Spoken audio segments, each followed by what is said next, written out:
ቁማርተኛው መሪ ችሎታ የሚያንሰው ሰባተኛ ገበየው ቢሞት ተተካ ባልቻ መድፋ ገላባጭ ብቻ ለብቻ ተላለ። በአዲስ አበባ የወጣቶች አፈሳ እጅግ መባባሱን ከመዲናዋ ነዋሪዎች የደረሰን መረጃ ያመለክታል። ሁላችሁ ወገን በዚህ ዝናብ ማለት ነው ከአፈሳ አምልጬ በዚህ ጧት እየሮኩ የመጣሁት ማለት ነው። ይህ ውጊያ መቼ የሚያልቅ ይመስላችኋል? እናቴ ላክሹ ልጅሽን እንዳትጠብቂ፣ ማንም የቀረ የለም፣ ሁሉም አልቋል። ቀባሪ የለው ሬሶ አብጦ ሁሉም አልቋል። የአብይን ወታደር ገብታችሁ እውነተኛ ሚዲያ ካለ አዲስ አበባ የኔ ነው የሚል ጽንፈኛ ኃይል ተፈጠረ። ይሄንን ደግሞ አንቀበልም ብለን አቋም ያዝነው እኛ ነን። ማራተከም የመኖር ለኔ ስጋት አይደለም ውበቴ ነው። አብይ የሚባል 4 ኪሎ በስተት የገባ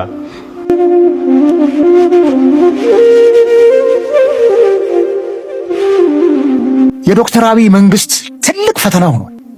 ሰላም ጤናና ክብር ለእናንተ ይሁን። የቅድስት ስላሴ ቤተሰቦች እንደምን አላችሁ? እንኳን ወደ ሙሌ ኢንተርቴይንመንት በሰላም መጣችሁ። ዛሬም በተለያዩ ቪዲዮዎች ተመልሼ መጥቻለሁኝ። በተለይ ደግሞ ከሰሞኑ ጋር ተያይዞ በተለያዩ ከተሞች አፈሳ በተለይ ወጣቱ እየታፈሰ ይገኛልና ይህንን አስመልክቶ እንደዚሁም የተለያዩ ጥንቅር ቪዲዮዎችን ግጥሞችን ይዤላችሁ መጥቻለሁ። እስከ መጨረሻ ድረስ አብራችሁን ቆዩ። ለዚህ ቻናል አዲስ ከሆናችሁ ሰብስክራይብ እንድታደርጉ እንዲሁም ቪዲዮ ላይክ በማድረግ እንድትጀምሩት አሳስባችኋለሁ። ቀጥታ ወደ ቪዲዮ እንገባለን።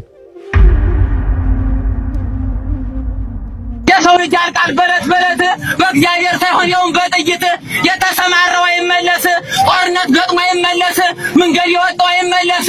የሰው ልጅ ደሙ እንደ ኳስ ሲፈስ ወንጌል መጣፉ ተመረመረ፣ ፉቃሮ ኢየሱስ ተመረመረ፣ መጣፍ ቅዱስም ተመረመረ። ቀና ነው ተባል መሬት በሬታ ካልተሸፈነ ኩላሊት ያዘነቀዋል። ቁማርተኛው መሪ ችሎታ የሚያንሰው ሰባተኛ ክፍል ከገባ ጀምሮ ወንድና ፈረዳ ስለአማራ ችግር እውነት ነው። ባድዋ በማይተው ተኳሽ ተንበርክኮ ያበሻው መሰረት አማራ ነው እኮ። ጥቃት የማይወድ ያዘው የአማራው አንበሳ የሚልክ ተኩሶ የማይስት የሚያርበደብድ እንደበላይ ያለ ጀግና የምትወድ ምንቃውቂ ቢሰላ እጁ የማያወጣ መረጃ የማይሰጥ ጥይት የሚጠጣ እንደ ቴድሮስ ያለ ማለት ነው። በወንድነት ልቡ አሁን ያፋደር ነበር ማለት ነው ያደነቀው ባድዋ ምድር ላይ ጣሊያንን ያነቀው የባንዲራው ጌታ ያረንጓዴ ቢጫ የመቅደላው ንጉስ ያለው መግለጫ ጣሊያን የሚማርክ በጦር በጎራዴ ጣሊያን የሚማርክ በጦር በጎራዴ ያበሻው አለንታ እውነት ነው። የናቱ ማዘን ተለቆ አማራ ታደረ ባለቅኔው አፋደር ብየዋለሁ። ሆነባት ቅሪት ራብራባናት ከምግብ ታግዳ አገር የሚከዳ ውሻ ወልዳ እውነት ከዲ በተኛበት አንበሳው ማህፀን አገር የሚከዳ ተወለደ ሰይጣን። እናትን ስታረጅ ሽዋ ሲለወጥ ይወለድ የለም ወይ አገር የሚሸጥ ያብይ ራማ ያማረው ታርጌት ወንድም ከወንድሙ ገሎ ማፋጀት መቼም አይታወቅ ሕፃን በብርጭቆ ሰላም ያመጣ። አባቶቻችን እንግዲህ ሳይማሩ በሰዓቱ ፊደል ሳይቆጥሩ ያ ማለት ለመቁጠር አልመቻቸው ብሎ ግን ሊቅ የሆኑ እኛ ደግሞ ተማርን የምንል አሁን ላይ እንደምታዩት ሀገር እያፈረስን ያለን እስበሱ እየተባላ እስበሱ እየተጣላ ያለው ተማር በሚለው ትውልድ ነውና አባቶቻችን እውነት ሊቅ ናቸው።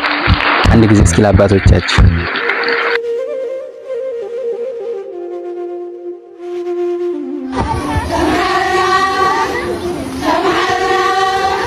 የኮረም እናቶች ናቸው እነዚህ።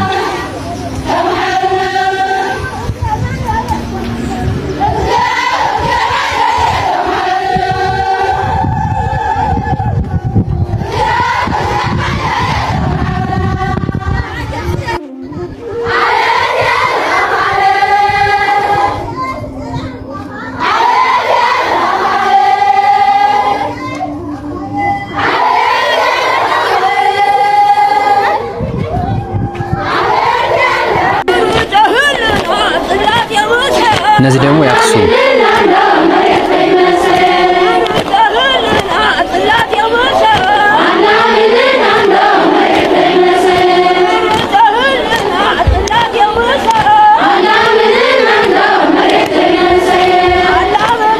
እንዳያችሁት ነው። በተለይ ደግሞ በትግርኛ ቋንቋ የሚናገሩት ነገር አለ። ቋንቋውን የምትችሉ ካላችሁ ኮሜንት ላይ ትርጉሙን ብትጽፉልን ደስ ይለናል። እንግዲህ በሰሞኑ ደግሞ ጽምዶ ተብሎ የሚጠራው አዲስ የተቋቋመው ቡድን የአብይን የጦር ጀት መተናል ብሏል። እንግዲህ እንደምታዩ በቪዲዮ በተለያዩ ቪዲዮዎች ወጥተዋል። ታሪኩን ታውቀዋለህ? አላውቀውም እኔ ራሴ። ሊጋባ በየነ እንደ ኮራ ሄደ እንደተጀነነ በለውማ ሲሉት ውሃ እየለመነ ታውቀዋለህ? ታሪኩን አላውቀውም ሲባል ግን እሰማለሁ። ሲቀጥሉ አባቴ አሁን የኢትዮጵያ ሕዝብ ይሄን ሁሉ አያውቅም። እውነታቸውን እኮ ነው መሰለህ። አድዋ መጣልህ። አድዋ ተወረረ። እንደ ስላሴን ያዘው ጣሊያን ገባ ያዘው አድዋን ሲይዘው ራስ ጎበና ነበሩ የጦሩ ኬንያ ያዘመቱ። እሺ ወደ ኬንያ በፊት ያዘመቱት አድዋ በፊት ዳጨ ናቸው ያዘመቱ። እሳቸውን ተውና በምን እንደቀሩ አላውቅም። እሳቸውን ተውና ጎበና ዳጨን ተውና ፊታውራሪ ገበየሁን ሾሙላሉ አዝማች። ንጉሱንም ራሱንም ደጃማቹንም ፊታውራሪው ነው የሚያዘው በጦርነት ጊዜ። ከዚያ ፊታውራሪ ገበየሁን ሾሙ። ሲሾሙ ከዚያ በኋላ ሄዳ ዘመታ ገባ ክተት ተባለ። ከዚያ የእንዳ ስላሴን ጣሊያን አረከሰው። ገበየሁ ግባና በሞት የቀድሰው ተባለ። ገባ በጎራዴ ሲበለምን ፊታውራሪ ገበየሁን 2 ሰዓት እንደተዋጉ ገደላቸው። ጣሊያን ገደላቸው። ሲሞቱ ከዚያም በኋላ ጦሩ ይዋጋል። ሲሞቱ ደጃይ ባልቻ ይችን ይሰሙና የገሰግሱ ሄዱና በደድሆ ቅጠል ሽፍን ያረጉና ሬሳቸውን ድብቅ ያረጉና ቶሎ ፊታውራሪ ገበየሁ ራስ አባተን ቀደም ብለውሃል። ፊታውራሪ ገበየሁ ራስ መኮንንን የቀድም ያለው ተከተለኝ ብለውሃል። ፊታውራሪ ገበየሁ ወደ ኋላ የቀረ አይቀጡ ቅጥ ይቀጣል ብለውሃል እያሉ ደጃይ ባልቻ ያዋጉ ጀመሩ። ደብቀው ፊታውራሪ ገበየሁ እንደዚህ አለ ብለውሃል። ፊታውራሪ ገበየሁ አይቀጡ ቅጥ ይቀጣል ብለውሃል እያሉ ያንን ያዋጉ ጀመር እሳቸው። ከዚያ በኋላ 5 ሰዓት ባልሞላ ጣሊያን ተማረከና ከተፍነዋል። ድል ሆነና ተማርኮ ሲመጣ ፊታውራሪ ገበየሁ ሬሳ ወድቋል። እንዲህ ጌታችን ሞቶ የምን ምርኮኛ ነው በለው በጎራዴ አለ። ምርኮኛው እውነት ነው በለው በጎራዴ። እኛ ጌታችን ሞቶ ምን እንትን ነው አልበል ያበቃል። አጼ ምኒልክ አንድ ምርኮኛ እንዳይገድል ከዚያ በኋላ ፎክር ተባለ። እሺ ገበየሁ ቢሞት ተተካ ባልቻ መድፍ አገላባጭ ብቻ ሊጋባ በየነ እንደ ኮራ ሄደ እንደተጀነነ ይላል። ተጣጣ ሲሉት ውሃ እየለመነ። ይህ እንግዲህ ሊጋባ ማለት የጠጅ ጌታ ነው። ጠጅ የሚያሳልፈው ቤተ መንግስት ግብር የሚያበላው ሊጋባው ነው። ሊጋባ ነው የሊጋባ ነው ጠጁ በሊጋባ በኩል ነው ጠጁ ግብር የሚበላው የጠጅ ጌታ ነው። ደግሞ ወረገኑ አለ የስጋ ቤቱ ጌታ ለብቻው። ሊጋባ በየነ የጠጅ ነው። ከዚያ በኋላ እዚያ ማይጨው ዘመቷ። እሺ ጃንሆይም ተጣልተው ነበርና ሲል ዋጋና ልሙት ብለው ገቡ ተዋግተው ጣሊያንን እዚያ መቱት ኮሩ። በኋላ ጣሊያን መታቸው መጨረሻ በእኔ እድሜ ማለት ነው። ጣሊያን መታቸው ደማቸው ሲያልቅ ውሃ ስጡኝ ብለው ለምነው ሞቱ። ይሄ ነው ታሪኩ። ሁለቱን ታሪክ ነገርኩ። ይህን ማወቅ አለ ህዝቡ ግን አያውቀውም።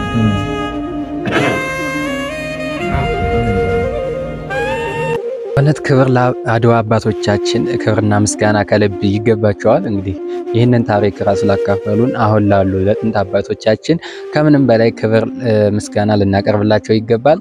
እስኪ አንድ ጊዜ ዛሬ አዳማ ላይ ማፈሳ ያስጠላችኋል ማለት ነው። እና የሰሞኑ አፈሳ እንግዲህ እንደምታዩት በአዳማ ከተማ ይህን ይመስላል። ያው የሁሉ አሁን ጥይት ማብረጃ ነው። በዚህ ዝናብ ማለት ነው። ከአፈሳ አምልጬ በዚህ ጧት እየሮኩ የመጣሁት ማለት ነው። እኔ 17 ዓመት ተምሬ ዞሩ ላይ ያላየ መንግስት ዛሬ ለጦርነት ሲሆን እኔ የሚያጭ ማን ነው? የሱ ልጅ አሜሪካ እያስተማረ እኔ የዳኒ በስርዓቱ ተዳገተ ደፍቼ ተምሬ ዛሬ ለሞት የሚጣጣረው ማን ነው? የምሬ ነው። ምን ማለት ነው? የተማረ ሰው እንዴት ነው ታፍሶ ወደ ጦር ሜዳ የሚላከው? እኔ እኮ የተማርኩት እኮ አገሬ በእውቀቴ ላገለግል እንጂ ለጋደል አይደለም። የዛ በልጅነቴ ጦር ሜዳ አይደለም ነበር። በአዲስ አበባ የወጣቶች አፈሳ እጅግ መባባሱን ከመዲናዋ ነዋሪዎች የደረሰን መረጃ ያመለክታል። በአዲስ አበባ ከአንድ ክፍለ ከተማ ብቻ ከ600 እስከ 1000 ወጣት ለመከላከያ ሰራዊት አባልነት አምጦ የሚል መመሪያ በመውረድ አፈሳው ከወትሮ በተለየ መልኩ እጅግ ተባብሶ መቀጠሉ ነው የመስተዳድሩ ምንጮች የገለጹት። ከከተማው መስተዳድርና ከበላይ ባለስልጣናት እያንዳንዱ ክፍለ ከተማ ከቻለ አሳምኖ ካልቻለ ደግሞ በግዳጅ ቢሆን ከ600 እስከ 1000 ያህል ወጣት እንዲያመጣ የሚል መመሪያና ኮታ መውረዱ ተመልክቷል። ባሳለፍነው ሳምንት በመዲናዋ ዙሪያ ባሉ እንደ ሸገር፣ ኬንትሪ፣ ኩሪና ሱሉልታ ከተሞች የሚኖሩ ወጣቶች ከመንገድ ላይ ታፍሰው ወደ ማጎሪያ መጋዘኖች በመወሰዳቸው በአሁኑ ወቅት በከተሞቹ የወጣቶች እንቅስቃሴ ጨርሶ እንደማይታይ ተገልጿል። ከትናንት ምሽት ጀምሮ ደግሞ በአዲስ አበባ በዱከምና በአቅራቢያ አካባቢዎች ፖሊሶችና ሚሊሻዎች ያገኟቸውን ወጣቶች በዱላ ጭምር እየደበደቡ በኃይል ወደ መኪኖች ላይ በመጫን እያፈሱ ይገኛሉ። በአዲስ አበባ በአፈሳ ምክንያት በሚሊሻዎች ተደብድበው ሕይወታቸው ካለፉት ወጣቶች መካከል ይህ በምስሉ ላይ የሚታየውና በቅርብ ቤተሰቦችን ለመጠየቅ ከአሜሪካ የመጣው ጳውሎስ አምባቸው የተባለ ወጣት ይገኝበታል። እንግዲህ ሁላችንም እግዚአብሔር ይጠብቀን ነው። ሌላ ምን እንላለን? እንግዲህ ከመሞታቸው በፊት በህይወት እያሉ ዶክተር አምባቸው በአዲስ አበባ ጉዳይ የያዙት አቋም የተናገሩት አለ። እስኪ ላሰማችሁ። አዲስ አበባ የኔ ነው የሚል ጽንፈኛ ኃይል ተፈጠረ። ይህንን ደግሞ አንቀበልም ብለን አቋም የያዝነው እኛ ነን። የአማራን ህዝብ መብትና ጥቅም አሳልፈን በመስጠት ከማንም ጋር አንደራደርም። በነገራችን ላይ ስንታገለኛ ለአማራም እንታገላለን፣ ለመላ ኢትዮጵያም እንታገላለን። እኛ የነዛ ታሪክ ሰሪ ልጆች ነን። አዲስ አበባ ላይ የተነሳው እኮ ውዝግብ በልዩ ጥቅም ምክንያት አይደለም፣ በባለቤትነት ምክንያት ነው። አዲስ አበባ የኔ ነው የሚል ጽንፈኛ ኃይል ተፈጠረ። ይህንን ደግሞ አንቀበልም ብለን አቋም የያዝነው እኛ ነን። አዲስ አበባ የአዲስ አበባዎች የኢትዮጵያ ህዝቦች እና የአገሪቱ ዋና ከተማና መናገሻ እንዲሁም የአፍሪካ መዲና ናት። በሕገ መንግስቱ መሰረት ኦሮሚያ ልዩ ጥቅም አለው ነው። ይህን በሕገ መንግስቱ ላይ የተሰፈረው ነው። የጨመርነው የለ የቀነስነው የለ። ልዩ ጥቅም ማለት ምንድነው የሚለው ዲፋይን አልተደረገም። ሰው እንደፈለገ እንዲተረጉመው ያስገድደው እሱ ነው። ግን አንድ ሁለት ነገር ልናገር። አዲስ አበባ ዙሪያው ሪሶርስ ይጠቀማል። ውሃ እንውሰድ። የውሃ ጋን መቼም መሬት ነው፣ ከየት እንደሚመጣ አይታወቅም።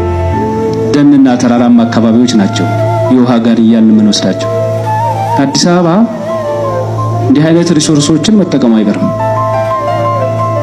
ስለዚህ ውሃ ይለማል። ከሚለማው ውሃ የዙሪያው የኦሮሞ አርሶ አደሮች እንዲጠቀሙ ቢደረግ ምን ነውራል? ይሄም ልዩ ጥቅም ነው። ምክንያቱም አማራ ክልል እዚህ ዙሪያ ከሚወጣው ውሃ ሊጠቀም አይችልም። አማራ አጠገቤ መኖር ለኔ ስጋቴ አይደለም፣ ውበቴ ነው። እኔ የአማራን ሕዝብ በጣም ነው ማከብረው። በደርግ ጊዜ ውትድርና ዘምቼ ሊማሊሞ ተራራ ላይ ወድቄ ራሴን ስቼ አንድ አማራ ናቸው ተሸክመው 21 ቀን ቤታቸው መግበው የዛሬ ህይወቴን ያስቀጠሉኝ። የዛሬ ህይወቴ የቀጠለው ፊደል ያስተማሩኝ የአማራ መነኩሴ ናቸው። አንድ የአማራ መነኩሴ አባ ዮሐንስ የሚባሉ ናቸው። ሽታቸው ራሱ አፍንጫ ያላል። ቄስ ትምህርት ቤት ላይ የምንማረው ያስተማሩ። ሰራዊታችን ማጥቃት ከጀመረ ጊዜ ጀምሮ በምዕራብ ግንባር አድጎሹ ላይ ነው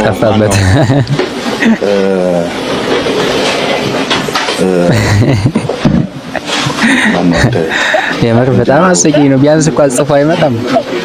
ዳውን ዳንሻ ጠፍቶት ነው። ዳንሻ ነው ማጥቃት የጀመረው። የሚገርም ነው።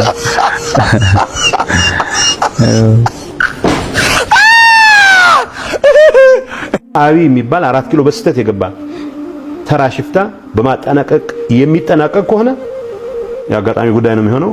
ያን ዝግ አላደረገው። አብይ የማጭበርበር መብቱ ማንንም ሰው ማምታታት ነብይ ነኝ ንጉስ ነኝ አምላክ ነኝ ማለት መብቱ እንደተጠበቀ ነው። ይሄን ድምጽ ይሄንን መልእክት ይሄንን የወፈፌ ፉከራ ከኛ አንፃር ሲሪየስ ሊያንወስደው ስልጣንና ቋንጣ ተንጠልጥለው አይቀሩም እላለሁ። ብዙ ጊዜ የዶክተር አብይ መንግስት ትልቅ ፈተና ሆኗል። በእያንዳንዱ የመንግስት መዋቅር ውስጥ በውስጥ ተሰግስገው ያሉ ሰዎች፣ ጉበኞች፣ ዘራፊዎች በዝርፋ የሚገኘውን ገንዘብ የሚጋሉ አካላት። በጣም የሚያስደንቀውና አስፈሪው ነገር ወደፊት ከተማ ውስጥ ጭምር ገሎ የሚዘርፍ አካል ይፈጠራል። ምክንያቱም ማንም ሰው ተርቦ መቀመጥ አይችልም። 100 ብር ምናምን ነበር ጉቦ፣ በሚሊዮን እኮ ነው የሚጠየቀውም እኮ በሚሊዮን ብር ነው። መንገድ ላይ የመኪና ጎማ የተባሉ ሾፌሮች የሚጠየቁት ገንዘብ፣ ደረሰኝ የሌለው ገንዘብ አመሯቸዋል። ሾፌሮች ሄደው መምጣት አልቻሉም። ይሄ ሲታሰብ ምንድነው? ለምንድነው በህግ ልጓም የማይገዛ? ለምንድነው ህግ የማይበጅለት? ወንጀልን ያበራክታል። ስርዓት ወንጀለኛ ትውልድ እንፈጥራለንና እቺ ሀገር በዶክተር አብይ ዘመን እኮ ብትፈርስ ተጠያቂ ናቸው። በታሪክም ይጠይቃል። የጦርነት ጋጋታ በወታደር ብዛት አይደለም አገር የሚረጋጋ። የትኛውም መንግስት ዘላለም ስልጣን ላይ ቆይ። ስልጣንና ቋንጣ ተንጠልጥለው አይቀሩም ይላሉ። ብዙ ቋንጣውንም ዘልዝሎ የሰቀለው አውርዶ ይበላዋል፣ ስልጣንንም ያወጣው ህዝብ ይጥለዋል። ለዛሬ ያዘጋጀውላችሁ ቪዲዮዎች እነዚህን ይመስሉ ነበር። በቀጣይ በሌላ ቪዲዮ እስከምንገናኝ ድረስ ቸር ሰንብቱልኝ። ለቻናሉ አዲስ የሆናችሁ ሰብስክራይብ በማድረግ እንዲሁም ቪዲዮዎች ካሁን በፊት የተለቀቁ አሉና እነሱን ገብታችሁ በማየት እንድታበረታቱኝ እጋብዛችኋለሁ። ሰላም ሰንብቱልኝ።